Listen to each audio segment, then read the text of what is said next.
தற்போதைய அண்மை செய்தியை பார்த்துக் கொண்டிருக்கிறோம். பொது இடங்களில் இருக்கக்கூடிய கட்சி கொடி கம்பங்களை ஏன் அகற்ற உத்தரவு பிறப்பிக்க கூடாது என சென்னை உயர்நீதிமன்ற மதுரை கிளை நீதிபதி கேள்வி எழுப்பியிருக்கிறார். இத்தொடர்பான கூடுதல் விவரங்களோடு இணைகிறார் செய்தியாளர் கருணாகரன். கருணாகரன், விவரங்களை பதிவு செய்யலாம். எந்த வழக்கில் இந்த உத்தரவு? பாலவேல், தற்பொழுது தமிழகம் முழுவதும் கட்சி கொடிகள் கொடிக்கம்பங்கள் அமைப்பதில் பல்வேறு பிரச்சனைகள் நிலவுகிறது.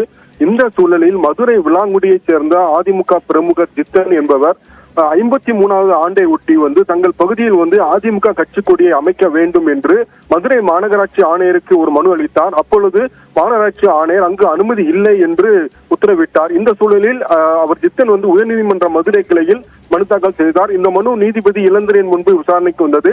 அப்பொழுது மனுதாரர் தரப்பில் அங்கு பல்வேறு கட்சி கொடிகள் உள்ளது, அதிமுக கட்சி கொடியும் உள்ளது, அதை மாற்ற வேண்டும், ஆனால் எங்களுக்கு தற்பொழுது அனுமதி மறுக்கின்றனர் என வாதிட்டார்.